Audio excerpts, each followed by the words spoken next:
Should I be frightened of dying? There's no reason for it. You've got to go sometime.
Yo, what up, everybody?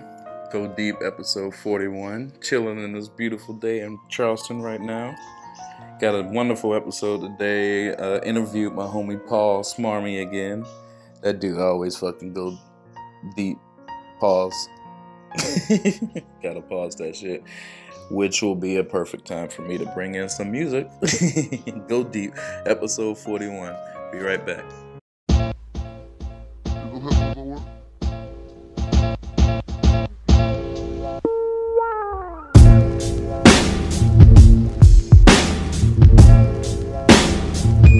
Another Slim K slow down.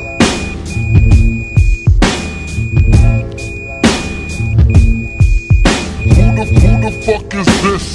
Paging me at 5:46 in the morning. Crack of dawning, now I'm yawning. Wipe the cold out my eye. See who's this paging me and why?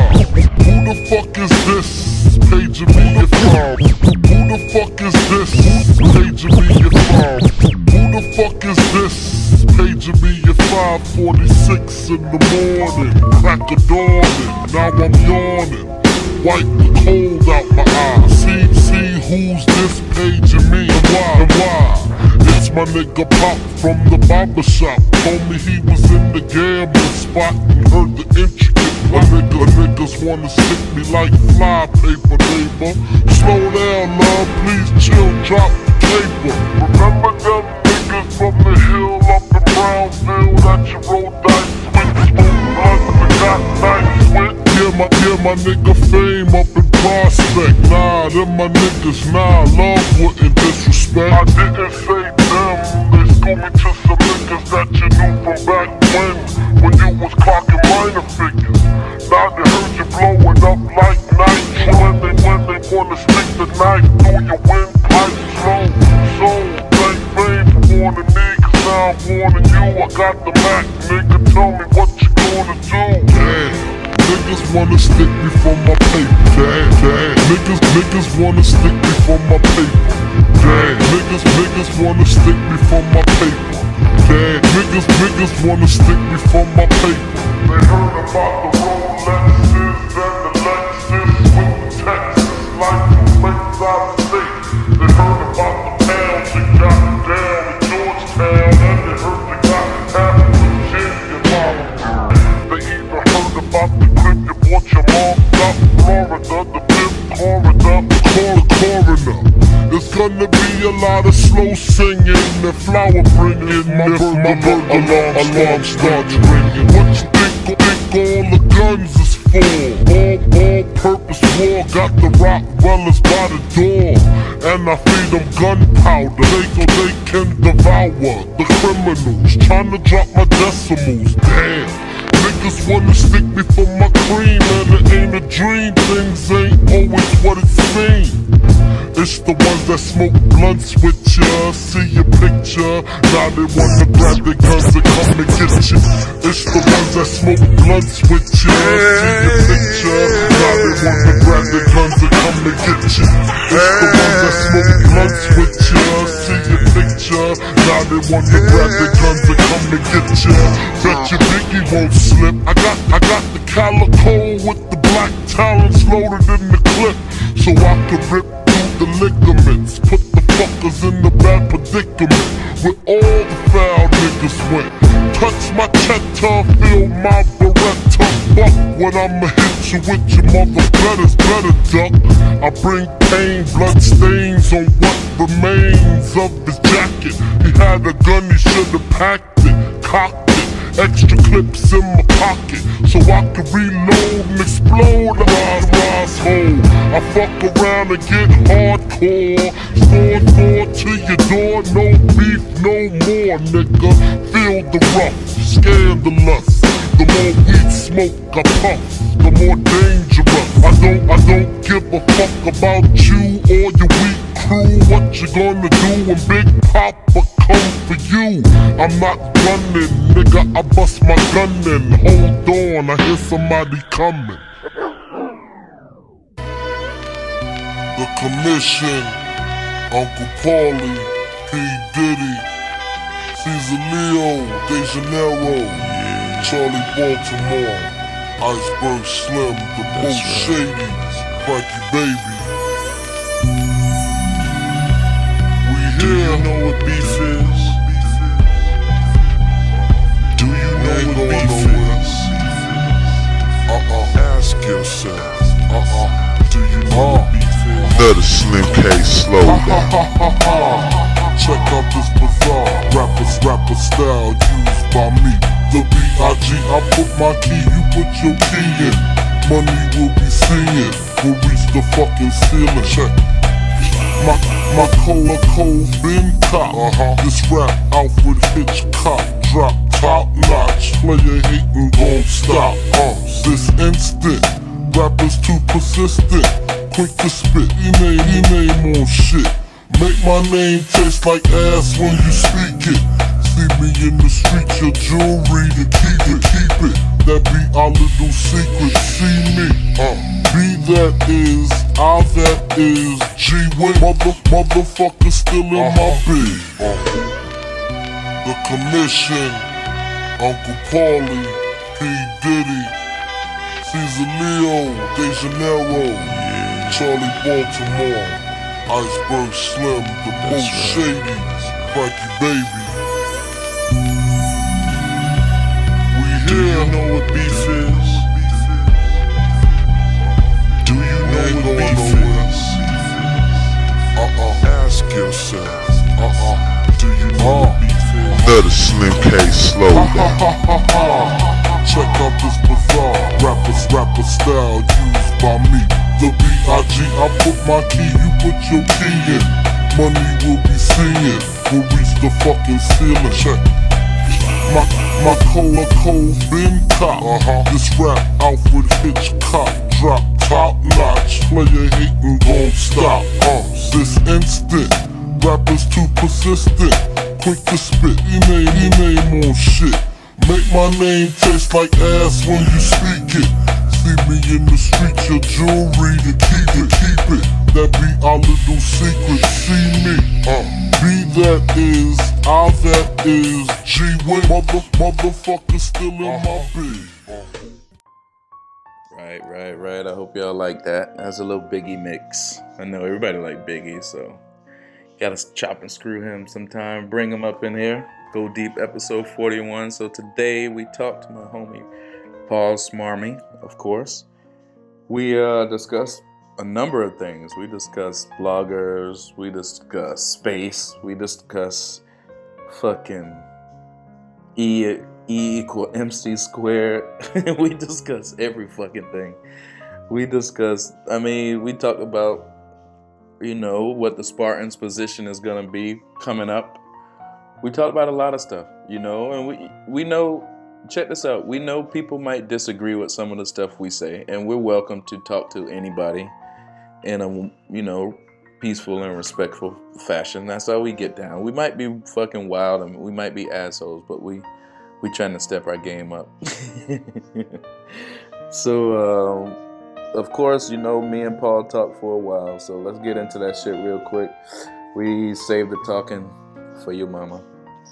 Peace. Go deep. Hey, y'all bloggers out there, man, y'all stop being some bitches. Listen to Go Deep, dog. It will bring the bitch assness off of you. I'm telling you. Prescription. Take 2 of these nuts. Call me in the morning. Yeah, bitch. All right, welcome back. Hi, man.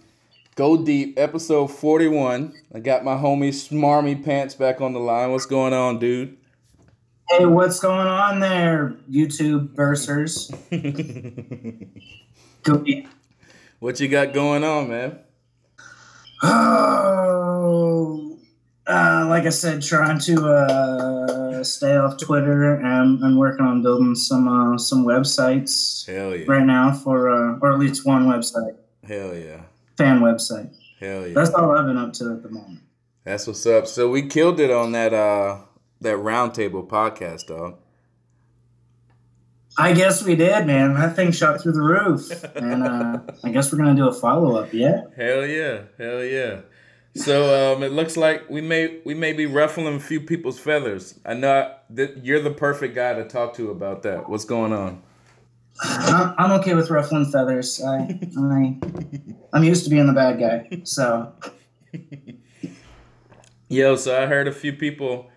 We kind of just, I don't know, especially with our crew of people, we just the same parroting points that, I don't know, the other people on Twitter or the bloggers use for the last year and a half, 2 years are just falling apart when they went after Jay Oliver and he tore them apart and all these things. It's time after time after time after time to the point that, like, why even argue? What's the point? Because they're just stuck in this narrative. Like the newest blogs that are still coming out that are talking about everything still say Henry Cavill is out as Superman. Right. Guaranteed he's never coming back. Right. And I'm like, didn't that shit get debunked like months ago? But they're still putting it out in the newest blogs referencing the latest stuff happening. Right. So I don't know. That's why we can't read any of it because it's all just clickbait garbage. Even the writing itself. I agree. It's not that and that's the other thing. A lot of people don't get. I do because I used to work in some journalism. The writers don't get to choose the headlines. Editors choose the headlines. They make them. And I think back in the days when journalism was a real public service and actually did its fucking job, and you had editors who would uphold a standard and say, hey, if you're working for the circus, that's fine. But if you're fucking the elephant, you can't write about the circus. Nowadays, you got people in political circles sleeping with people in politics, writing stories about them. So there's no journalistic integrity. And the same thing goes in arts and entertainment, news, video games. I think we don't even need to cover that whole Gamergate because that's what started Gamergate, part of it. And like literally, that was one of the most basic rules of journalism was that you cannot be compromised as a journalist. And now it doesn't matter. Now it doesn't matter. So anyways, So what about our... Now it doesn't matter. Yeah, and so there are no... What about our underground journalists, like the podcasters, the bloggers, shit like that? I think they're being sold off too. I think they're selling out too. My thing is like, well, the underground ones, they're not real here's my thing. Technically, legally, under the law, everyone is a journalist, a citizen journalist, which is the First Amendment. It protects us, right? Right. Or it gives you that ability to do that. Any blog by Supreme Court ruling is covered under the First Amendment, just like any journalist would. So if you get information from something and people want to know or they want to get subpoenas, you're protected by the First Amendment to not tell them because you are technically a citizen journalist. Anyways, so that being said, I still think there's a clear difference between amateur journalists or people who do it in their free time and whatnot, and these professionals who do it full time. And the amateurs, or especially the fans, are going to be incredibly biased. And I'm okay with that because I'm just doing a fan thing. I'm incredibly biased. But if I were doing it to cover it from a journalistic perspective, you can't keep a public persona on Twitter with your bias and try and pretend to be a journalist at the same time. It's one or the other. You have to make sacrifices. Right. That's what... So check this out. I don't consider most of these people journalists. Glenn Greenwald is like, I like him. He can write stuff phenomenally, and he covers real stories. And he calls the bullshit, like when NBC dropped that crap from Intel saying the Tulsi Gabbard campaign was connected to Russia, when all the information from that came from a source that was just a few months ago under investigation by the federal government for falsifying classified information. Right. So right, exactly. They've been taking a lot of information from that fake ass dossier. That's not even. It was just made up. You know, it was a agency who made up the dossier. So it's. I mean, but let's get back to this Zack Snyder shit. This podcast shit.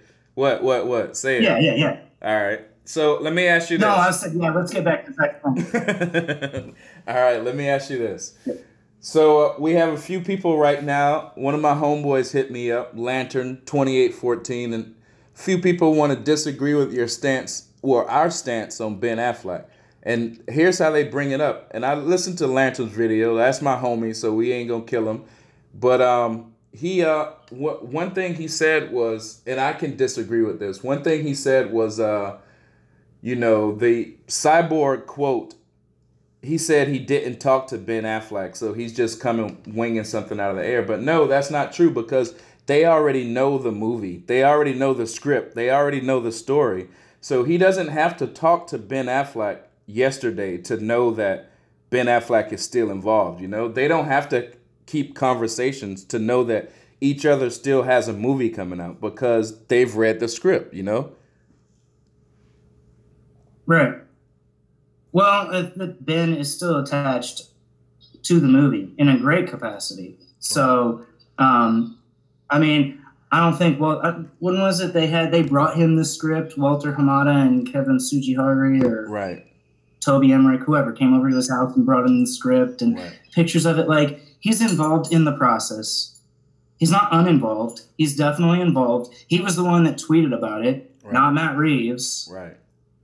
Like, it goes into, and to me, it boils down to he makes anywhere from 500 million, not him personally, but he brings in sales, 500 million to $1 billion in just about every movie he ever does. Exactly. And he's still under contract for one more movie. WB knows they're going to get their money's worth if they do it. Right. And if they make a good enough script, if they work with Affleck, he's still around at WB. He's one of those people that works pretty much solely with WB, kind of like Zach. Probably not. He's got his own production company and stuff. But for the big stuff, they're all WB projects. Right. They have a relationship with him. They're going to foster that. And if money can be made on a new Batman movie, there's definitely demand for it, then they're probably going to do it, especially since he's obligated for a movie. Henry's obligated for a movie. Right. They're still under contract. Did you see Henry Cavill Instagram? And it's just like when the stupid blogs that came out and said, oh, well, they can't bring him back because he's an alcoholic and went to rehab. Blah, blah, blah, blah, blah. Sorry, but that violates the Americans with Disability Act of 1994. Fuck off. That's a violation of federal law. There are things like they come up with these concepts and it's like, it's just not going to happen. It's going to...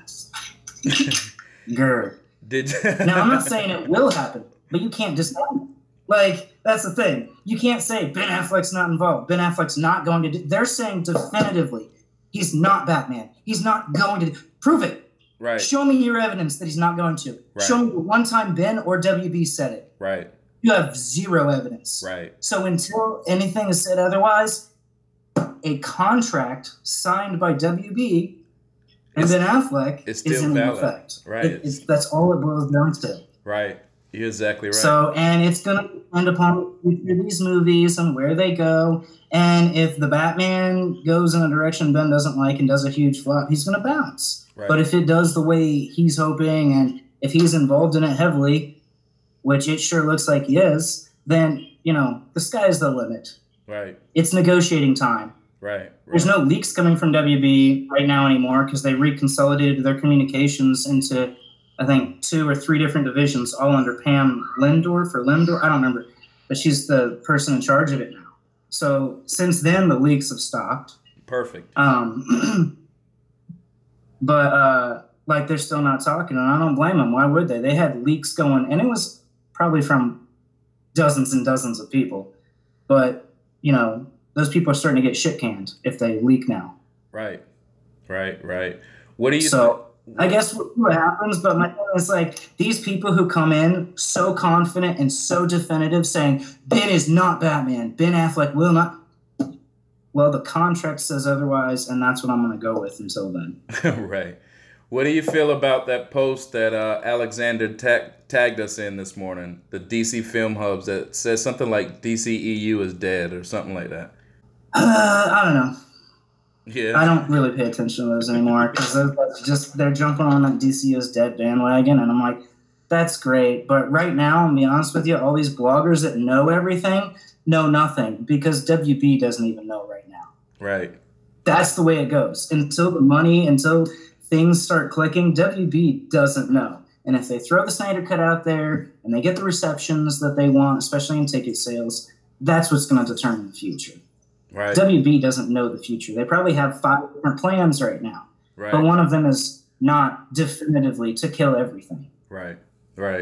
Now, let me ask you this. Do you have a source, or are you just a smart-ass dude?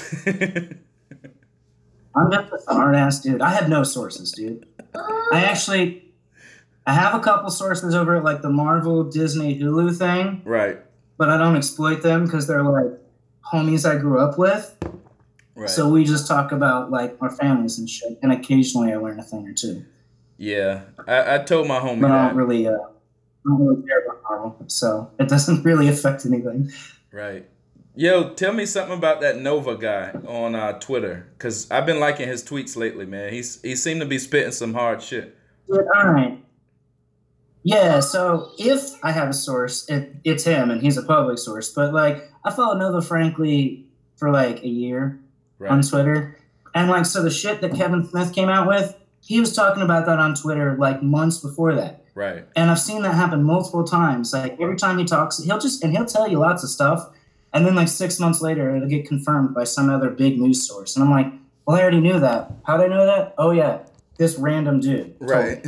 And so, like, I listened to him, and he did it, like, 6 or 7 times. Right. And that's when I was just like, wow, okay. After it happens enough times, I'm like, well, I believe what this guy has to say because it's been confirmed that many times. And sometimes it's little innocuous shit, and sometimes it's the bigger shit, like the Justice League arc of the 3 movies. Oh, I definitely want to appreciate you for introducing me to him, man. I've been looking at some of his tweets. He even retweeted a few tweets, and I mean, I really think he's on point, man. He's a good source to have, but he, like you said, he's a public source. He's a nice guy. He likes kickboxing.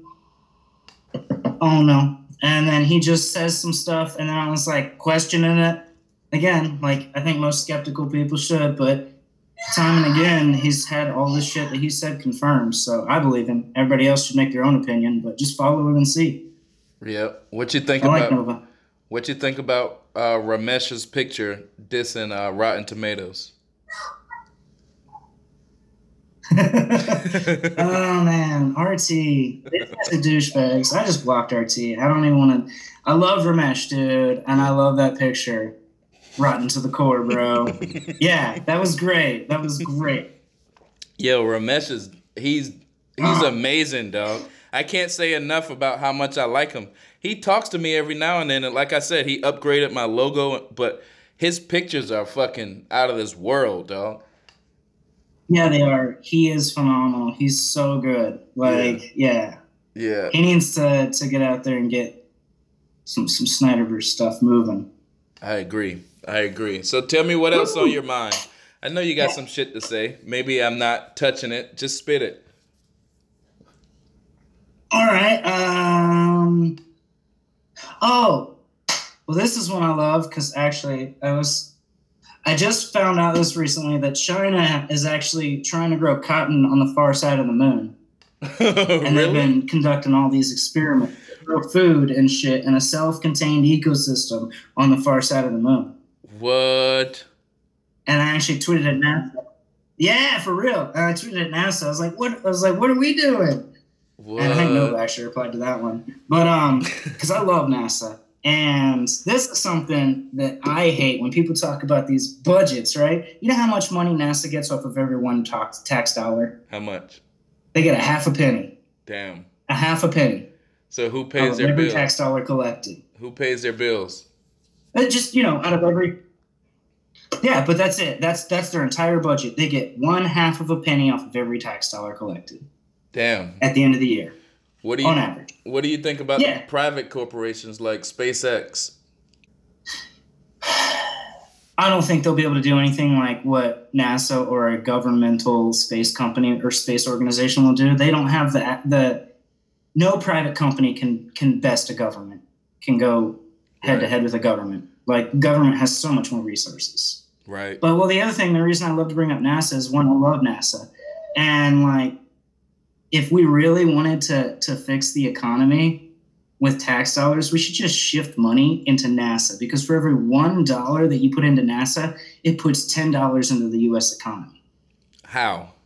That is one of the highest money velocity multipliers in any government organization, system, or whatever that's been put together. Well, because like the technology that they produce, everything they put together, it creates jobs or it creates new products like the microwave and shit like that. Like like food stamps, for instance, will also do this.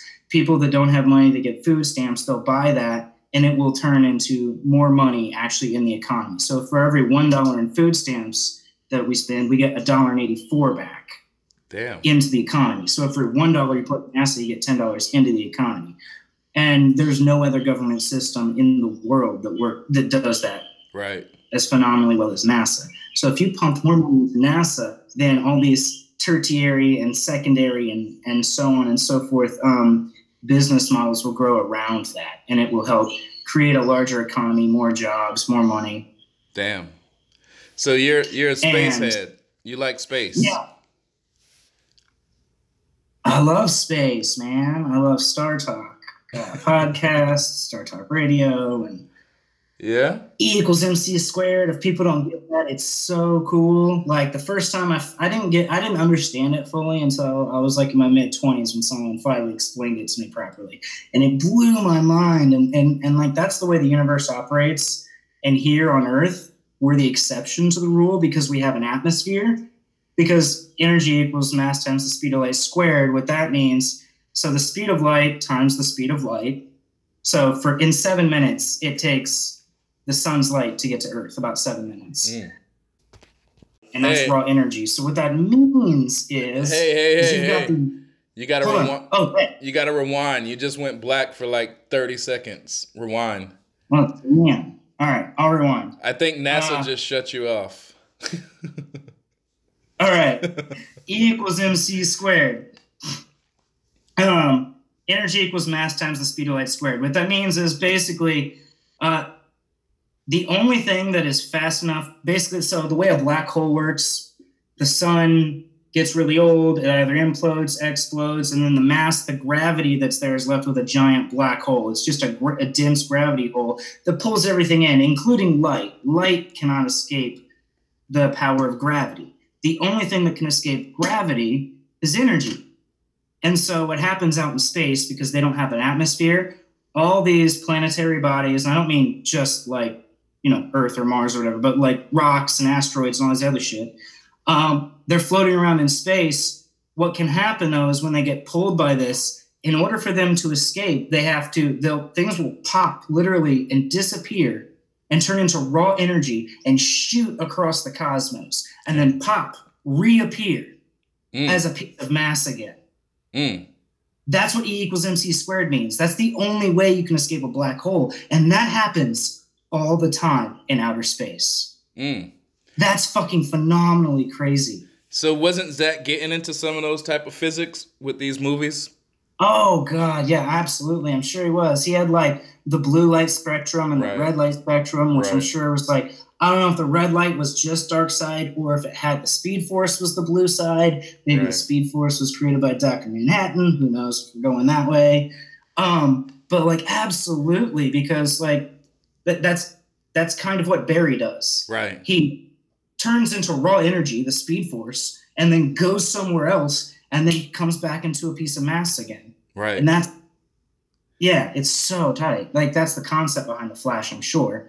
But, like, that's the way things actually work outside our environment on Earth that's protected. But, I mean, there's a lot of radiation. If we were to see that in real life, these things we're going to get hit with the radiation and get cancer or get hit with the shit itself and die, whatever. Right. But nonetheless, fiction, the fantasy of it with the Flash and Barry, I definitely think that's where Zack was going with it. I mean, hell, with that concept, you could take the Speed Force and move an army of people to Apocalypse. Right. Or that's how, maybe that's the way the boom tubes work too, working on the same type of technology. Right. And it also, with the red and the blue, maybe it was the yin and the yang. Right. What do you think about the any theories? Like, I think he's doing like some quantum theories in there, because you know how light can transfer kind of like instantaneously, in that in quantum physics, light is being projected in multiple different worlds at one time, Oh yeah, man. And we barely even understand the beginnings of quantum physics. Right, I know. And I think a lot of it's far too deep for me, but yeah, dude, I think they're taking a lot of those real world scientific facts that we're finding out and putting them into like science fiction. It's so much fun. I mean, I really think about it. I think so too. So I didn't know you were in the Star Wars. Tell me something about that. Oh man, I used to be a big Star Wars fan, and until the relaunch. I have two Star Wars tattoos. I got the Rebel symbol on one shoulder, the Imperial symbol on the other shoulder. So my last name is Lobi. My nickname used to be like Lobi-Wan Kenobi. Yeah. And dude, I just I grew up on Star Wars. I used to play we actually made up some RPGs when I was in elementary school. Right. And played Star Wars RPGs that we made up. We used to have books and models of all the things we'd draw for it, and it was cool. Then the prequels came out, and I was devastated. And then Episode 7 came out, and I was like, well, all right, I guess. And then Episode 8 came out, and I was like, well, I guess I'm done. And then Chris Terrio wrote Episode 9, so I said, I guess I'll give Chris Terrio a shot. Right. Because I don't really care about Star Wars anymore. Right. So I liked Episode 7. I like Kylo Ren. I liked him a lot. I like Rogue One. I like what they did with Darth Vader. But I don't think I like the last one, because I was expecting Rey's parents to be Obi-Wan Kenobi or something like that. My thing for Episode 8, and this is the thing that I listen to these other podcasts, and I'm like, well, you gotta like it for what it was. And I'm like, not what you wanted it to be. And I'm like, well, what I wanted it to be was a coherent film with themes that didn't contradict each other. Right. And what I got was a dismembered mess of a movie that was 30 minutes too long and had themes with the same characters. And the character would have the theme to do one thing, like at the beginning, when he's running away, Finn. Right. Poe Dan? What, Finn? No. Finn. Yeah, he's running away. And at the end of the, because he's a coward. And at the end, he's sacrificing his life to do, and then they brought the girl in to save him and give him a kiss for no, I'm like, well, that was a horrible character arc. And two themes that disagreed with each other. What? But he's running away as a coward, and then he's going to sacrifice. Oh, everything. right. Right. So there's nothing for him to learn there. And then what is it, that lady that was in charge of the ship? I spent 12 years in the Marine Corps, and it sucked. Every single minute of it sucked. But the one thing I knew how to do was to keep my Marines informed so that they wouldn't mutiny against me, and I went to war 3 times. Right. That was some SJW bullshit just to try to have some women's power shit. But yeah, no. When she died, that was my favorite part of the movie. And, okay, let me tell you something else about that movie. They didn't... That last part, so if you play the Star Wars, role-playing games and the tabletop games and understand, the rules and dynamics behind it, right. Episode 8 destroyed hyperspace. Why? It destroyed all the rules for all the games in the Star Wars universe that involve hyperspace because you don't jump like that through ships. Right. And it would have been great if they would have thought that concept through. Now, what it did was it literally contradicted everything Lucasfilm had done prior to the canonization of the light speed not light speed in the hyperspeed in the Star Wars universe, light speed Star Trek, right?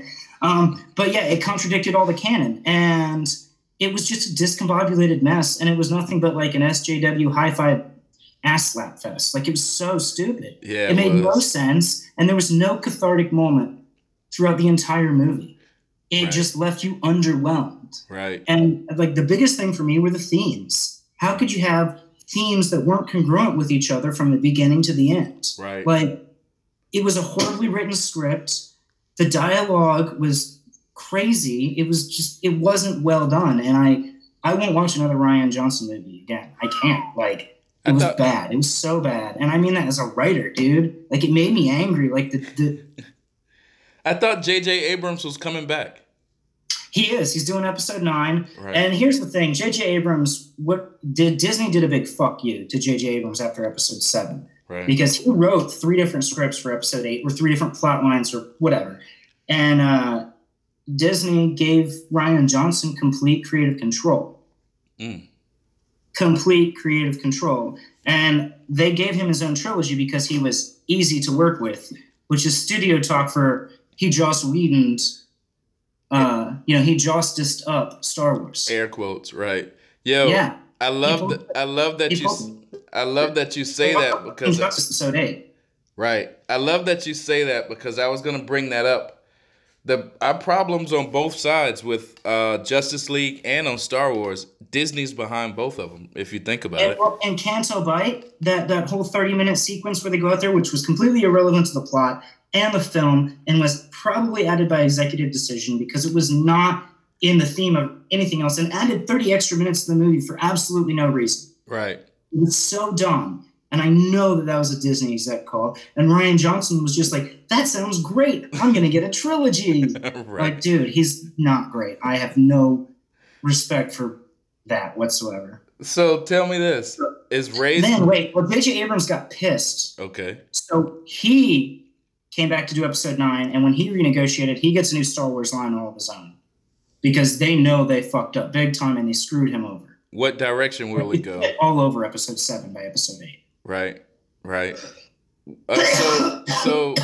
So is Ray's parents nobody important? Is that true? I guess we'll find out in episode 9 when they retcon the entire episode 8.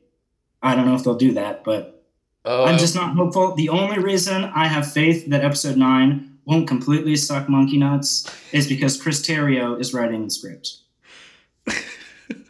Suck monkey nuts? Absolutely. So, oh shit. We should get together, like Robert mentioned. We should get the Star Wars crew and the Justice League crew and kind of, team up. I'm in. I'm down. I'm going to have some discussions. I'd probably have to re-educate myself in my Star Wars lore, especially since they relaunched and changed everything to Legends and made new canon, and I'm just... Woo! That's a lot. Yo, check this out. I hate to say this because this is Disney, but wouldn't Zack Snyder be the best person in the world to make a Star Wars movie? If it was an Empire Strikes Back series, yeah, dude, he would be awesome at it. He would be phenomenal visually. The thing is, I think he could harken back to everything that originally does it and still forge a new path, which is, I think, what Rian Johnson kind of thought he was doing. J.J. Abrams did a good, homage film. Right. But it wasn't great in pushing forward the story. And I think that's what we wanted in 8. We didn't get that, so maybe we'll get that in 9 along with the climax at the same time. But, dude, Zack Snyder directing a Star Wars movie, I would go crazy. That would be tight. That would be awesome. Hell yeah. Do you think he was going to kind of... Well, here's the thing. Disney, it's Disney, man. Unless Disney's willing to let him have creative control and make it... Here's my... And that's what I don't understand about these stupid theater movies or these companies. Why can't you have these individual universes alone with these individual directors from these major plot points? That's how all this stuff came to be anyways. It's like D&D, make your own story. And then, you could have different people follow the different rabbit holes. Right. Like the EU, that's what it could be. A multiverse. Right. Star Wars could have the same concept. I don't know. I think the money men are too much involved, man. That's SJW shit. They don't want the directors to do a movie. They want to make a SJW statement, I think they do. And that's something we see. I mean, the political part of Hollywood is definitely coming out. I'm hey, that's cool and all, but it's tokenism. It ain't real. Right. It's just it's not real representation, bro. It's garbage. It's garbage. It's Do you think? Know, and that's what I don't like, and especially it's infecting the Oscars. Right. First, they wanted to make the honorable mention or the best loved or whatever, because they were going to put that as Black Panther. Right. And then they canceled that and then gave it Best Picture. Did it win? I don't know. I don't know. I don't watch that shit. Me neither. It's the money man, and too much of those SJW money people involved, man. They're just making a statement instead of really making good movies. But yo, check this out. Do you think? So if the Snyder Cut comes out, we were going to see Zack Snyder in space, pretty much. We were going to see the Lantern Corps. Maybe, I think I think Zack Snyder can do more with the Warner Brothers characters in space, now that I think about it, than he could do with the Star Wars characters. What do you think? Oh yeah, dude. I would love to see that. And like I said, I know that the Green Lantern Corps is apparently in the intro from that. It's that history scene that that's in the middle of the movie now. Right. Was apparently the intro scene. Right. And then they visit Bruce at the end. So like, I'd be excited to see it. I have no idea what happens in the middle. I know there's a boom tube, and I'm positive they see Darkseid. Right. Because I'm pretty sure Jay Oliver shared that without saying it, because he's not an idiot and doesn't want to break an NDA. So, tell me real quick. Oh shit, I forgot what I was gonna say. No. Tell me real quick about. Oh, hold on a second. Somebody waving at me and it's getting me. I gotta turn around so I don't see the shit. All right, we're getting post edit. Yeah, we're gonna edit that shit out. One of my homegirls is waving at me. She might come in here. So, tell me what you think about. Fuck, I had this question that I had to get out for you.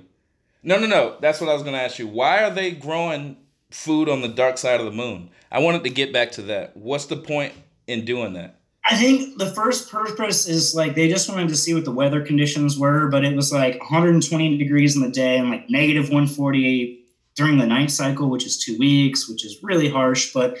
And the big part is they wanted to see about growing your own food source on the moon, and they can hypothesize about potentially using that for Mars. Because it's self-contained, it's not, whatever. And it's got like different plants and some thing like for the carbon dioxide, and then some like insects for oxygen, and I don't know. But they had a whole small ecosystem and they were testing it. But I don't think it really worked that well because of the extreme temperatures. So maybe they're going to be doing iterations of it, trying to figure it out and make it better. Damn. But I think the whole point is to be able to see if we can grow food on another place other than Earth so that we can potentially use it for colonization purposes. All right, cool. Hey, Paul, say what's up to my homegirl, Katie. Hey, what's up, Katie? Hi, how are you? I'm doing all right. Oh, well, there I am. There she is. All right, so Paul, you about to go to the gym or go upstairs? I can't find my car keys. I was actually... Oh, you didn't leave yet? No, I did. I just can't find my car keys. Oh. So I'm going to find my car keys and then I'll... All right, I'll be in here. Okay, bye then. My bad, Paul. It was really nice meeting you. All right, so let me ask you this. You're probably the best person in the world I can ask this question to, but did Stanley Kubrick fake the moon landing? Is that true? Nah, man, I don't believe that. All right. I had to ask. All right. So and I think they did a study on the probability of being able to hold together a conspiracy that big. Right. And I think after 400 people, it's impossible. Right. And there's way more than that many number of people involved in everything that goes on in a space mission. Right. Let me ask you this. Does anybody inhabit the dark side of the moon? That's another big conspiracy theory. Is that Pink true? Floyd, motherfucker. Who? Pink Floyd. Yo, I'm going to have some Pink Floyd music in the intro just for that. Outstanding. Yeah, all right. So give everybody a shout out, man. We're pushing 40 minutes right now. So all right. Well, hey, shout out to all my Snyder Spartans. I love all of you. To the people on Twitter. Hell, Nova Franklin, Casanova Frankenstein on Twitter. Good guy. Dr. Meme Hatton. Yep. All my dudes. Peely. Yep. I don't really have a whole lot of other people that I can remember by name because, I got to go through a list, but I like all of y'all. Everyone on Bureau. Let's clear the air. You do not have a source. You're not a scooper. I do not have a source. I'm just a smartass. All right, Bo. I'm going to get to editing. I'll talk to you in a minute. All right. All right, man. See ya. Yeah. Peace.